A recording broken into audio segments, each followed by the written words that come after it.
इंदौर के MGM medical college में ragging का मामला सामने आया है। हालांकि इस मामले में एमजीएम प्रबंधन ने चुप्पी साध ली है, लेकिन खबर है कि इस बार रैगिंग करने वालों के खिलाफ कड़े एक्शन की तैयारी है। देखिए रिपोर्ट।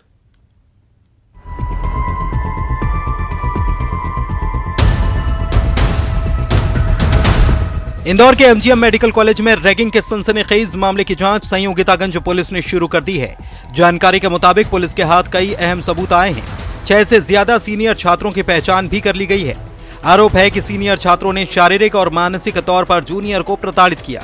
हालांकि रैगिंग का खुलासा होने के बाद से प्रबंधन ने चुप्पी साध ली है, लेकिन कयास ये लगाए जा रहे हैं कि इस बार रैगिंग करने वाले छात्रों के खिलाफ कड़ा एक्शन लिया जाएगा।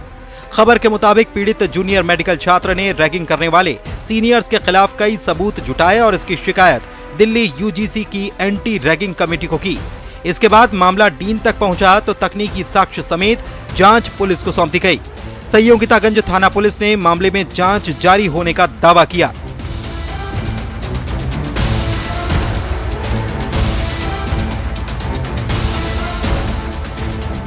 जानकारी के मुताबिक रैगिंग का मामला कॉलेज कैंपस का नहीं है, लेकिन सीनियर छात्रों पर आरोप है कि वो जूनियर छात्र को बाहर बुलाते थे और उसके साथ गलत सलूक किया जाता था। कुछ आरोप ऐसे हैं जो काफी संगीन हैं। मेडिकल कॉलेज में रैगिंग का ये पहला मामला नहीं है। इससे पहले भी यहाँ रैगिंग के कई मामले आ चुके हैं, लेकिन कोई ऐसा बड़ा एक्शन नहीं दिखा जो नजीर बन जाए। साल 2021 में भी एक गोपनीय शिकायत एंटी रैगिंग कमेटी के पास पहुंची थी। कमेटी ने छानबीन की, लेकिन सबूत नहीं मिला। वहीं इसी साल जनवरी-फरवरी माह में भी रैगिंग की शिकायत आई थी। पुलिस सूत्रों के मुताबिक फिलहाल मामले में जांच की जा रही है और जल्द ही कार्रवाई की जाएगी। इंदौर से न्यूज़ 18 के लिए विकास सिंह चौहान की रिपोर्ट। मध्य प्रदेश में भारी बारिश के बाद बीमारियों का खतरा भी अब बढ़ने लगा है। नर्मदापुरम के बगरातवा और दमोह के एक गांव में बीमारी से मौत के मामले भी अब सामने आने लगे हैं। स्वास्थ्य विभाग की टीम ने जांच और इलाज के लिए कैंप लगाया है। देखिए रिपोर्ट।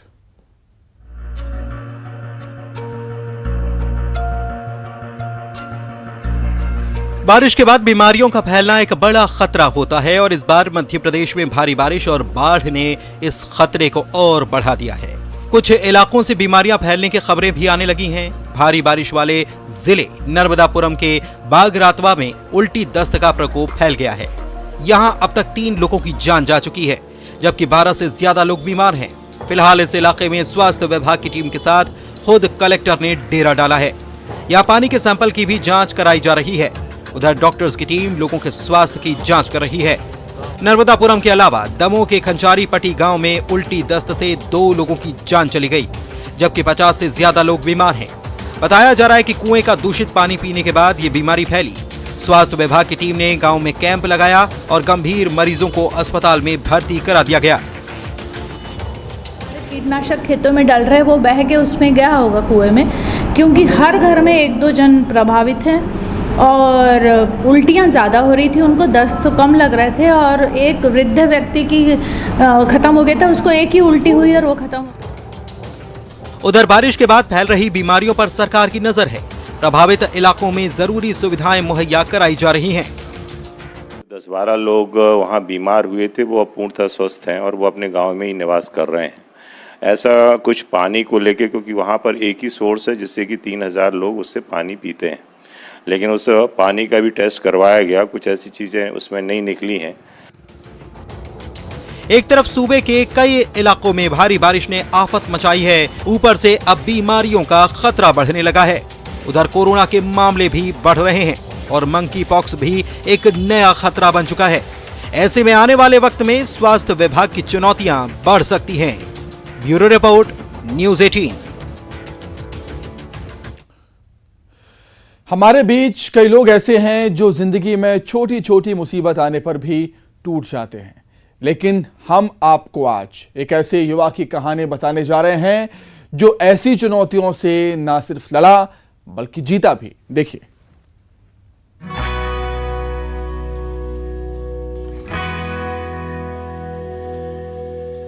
जिंदगी में इम्तिहान तो बहुत आते हैं, लेकिन जीने का जज्बा हो तो उसे पास करना आसान हो जाता है। कुछ इसी तरह की कहानी है भोपाल के मशहूर AVN चाय वाले प्रद्युमन सिंह चडार की। जी हाँ, प्रद्युमन एक्टर बनने का सपना लेकर भोपाल आया था, लेकिन वो एक ऐसी बीमारी से ग्रसित हो गया जिसमें चलना फिरना तो दूर, खड़े रहना भी मुश्किल था। इलाज के लिए उसे कई महीनों तक अस्पताल में भर्ती रहना पड़ा। शारीरिक कमजोरी के चलते उसके एक्टर बनने का सपना टूट गया, लेकिन प्रद्युमन ने अपनी हिम्मत नहीं हारी और एवीएन यानी अवास्कुलर नेक्रोसिस नामक इस बीमारी से लड़ने का निश्चय कर लिया। उसने इसी बीमारी के नाम से एक चाय दुकान भी खोल ली। अब प्रद्युमन को लोग उसके नाम से कम और एवीएन चाय वाले के नाम से अधिक जानते हैं। टाइम डिसीजन लिया कि मैं ऑपरेशन तो नहीं करवाऊं, क्योंकि मैंने इसके बारे में सर्च किया फिर घर आके कि इसमें ऑपरेशन करवाने के बाद भी आप 15 से 20 साल ओनली सही से चल सकते हैं, इसके बाद आपको फिर से ऑपरेशन करवाना पड़ेगा। तो मैंने ऑपरेशन नहीं करवाया। फिर उसके बाद क्या है, मैं फर्स्ट टाइम ये सोचा था कि मैं एक्टिंग करूंगा, अच्छा एक्टर बनूंगा। गांव से निकला हूं मैं, तो मैंने सोचा कुछ नया करता हूं, है ना। पर भोपाल में आकर ये सब घटना मेरे साथ जब घटती है तो फिर मैंने सोचा क्या करना चाहिए। मैं इस बीमारी में जकड़ जाता हूं। फिर काफ़ी जगह मैंने इलाज करवाया। अभी कुछ 3 महीने पहले मैं फरवरी में पंडित खुशीलाल हॉस्पिटल चूनाभट्टी कोलार पर है, उसमें एडमिट रहा हूँ 3 महीने के लिए। डॉक्टर संजय श्रीवास्तव हैं, उनके अंडर में एडमिट था मैं। उन्होंने ट्रीटमेंट किया, काफ़ी मुझे 40 से 60% आप कह सकते हैं इतना आराम है, तभी जाके मैं स्टॉल को रन कर रहा हूँ। अभी कंटिन्यूटी रखा। मैसेज क्या देना चाहेंगे? अब एवीएन के नाम से आपने अपनी बीमारी का नाम अपनी दुकान को दे दिया है, तो मैसेज में ये देना चाहूँगा कि सर आपकी जो प्राइम एज होती है लाइफ में ना, आपको 2 चांस मिलते हैं। फर्स्ट टाइम तो मेरा शॉर्ट चला गया, एक्टिंग का जो मेरा कैरियर था वो शॉर्ट चला गया। पर ये मैं जानता हूँ कि ये मेरा जो चाय का टी स्टॉल है ना, ये मेरा सेकंड चांस है और ये मेरा राइट डिसीजन है। राइट डिसीजन ऐसा है कि अब करना इसी को है मुझे, अब इसके अलावा कोई ऑप्शन ही नहीं है, क्योंकि मोमेंट्स भी नहीं होते मुझसे। अब अगर मैं एक्टिंग करने जाता हूँ इसलिए शो या कहीं पर भी। हमारे आसपास कई लोग ऐसे हैं जो छोटी छोटी मुसीबत आने पर भी टूट जाते हैं। ऐसे तमाम लोगों के लिए प्रद्युमन एक मिसाल बनकर उभरा है। उसकी दुकान पर चाय पीने के लिए जो कस्टमर आते हैं वो भी इनकी इस हिम्मत की सराहना करते हैं। बिल्कुल, मैं जब भी यहाँ से निकलता हूँ मैं हमेशा चाय पीने आता हूँ और ये बहुत बढ़िया बनाते हैं चाय, वो तो है ही। इसके अलावा बिल्कुल जिस तरह से ये मोटिवेट करते हैं हमको, इतनी बीमारी होने के बाद भी अपना बिजनेस चला रहे हैं, काबिल तारीफ है। बीमारी से लड़ते हुए कोरोना काल में भी प्रद्युमन को कई मुसीबतों का सामना करना पड़ा, लेकिन वो कहता है कि सम्मान से जीना है तो मेहनत तो करनी ही होगी। अब अपनी रोजी रोटी कमाने के साथ साथ उसकी जिंदगी का बड़ा मकसद अलग अलग बीमारियों के चलते अवसाद से ग्रसित युवाओं की मदद करना है, उनमें शान से जीने का जज्बा पैदा करना है। भोपाल से वासु चौरे, न्यूज़ 18, मध्य प्रदेश, छत्तीसगढ़। छत्तीसगढ़ में जैविक खेती को बढ़ावा देने के लिए राज्य सरकार ने एक और पहल की है। गौमूत्र खरीदी करने वाला छत्तीसगढ़ देश का पहला राज्य बन गया। हरेली पर्व के अवसर पर सीएम भूपेश बघेल ने राज्य में गौमूत्र की खरीदी की शुरुआत की। छत्तीसगढ़ देश का पहला राज्य है जो पशुपालक ग्रामीणों से 2 रुपए किलो में गोबर खरीदी के बाद अब 4 रुपए प्रति लीटर में गौमूत्र की खरीदी कर रहा है। मुख्यमंत्री ने इस मौके पर चंदखुरी की निधि स्व सहायता समूह को 5 लीटर गौमूत्र 20 रुपए में बेचकर राज्य के पहले विक्रेता वो बने। निधि स्व सहायता समूह ने गौमूत्र विक्रय की ये राशि मुख्यमंत्री सहायता कोष के खाते में जमा की है। वहीं बीजेपी ने गौमूत्र की खरीदी पर राज्य की कांग्रेस सरकार पर निशाना साधा।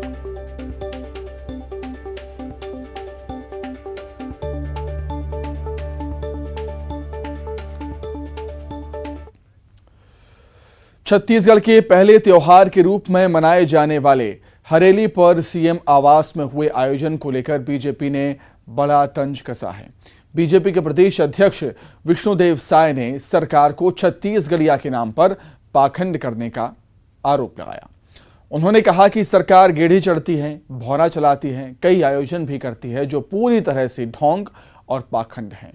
उन्होंने कहा कि राज्यसभा की 2 खाली सीटों पर छत्तीसगढ़िया को नहीं भेजकर बाहरी लोगों को भेजा, जिससे पता चलता है कि सरकार छत्तीसगढ़िया को लेकर कितनी संवेदनशील है।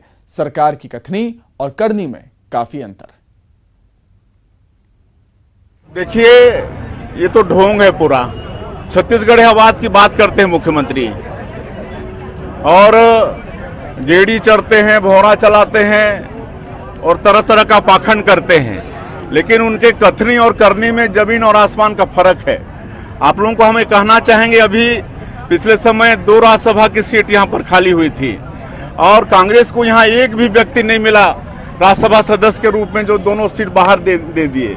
आज यहाँ के किसान 550 से ज्यादा आत्महत्या कर चुके हैं प्रदेश की सरकार की गलत कृषि नीति के कारण। लेकिन ये उत्तर प्रदेश में लखीमपुर खीरी में किसानों को 50-50 लाख का मुआवजा यहाँ के पैसे को दे के आते हैं, जबकि उनको कोई अधिकार नहीं है।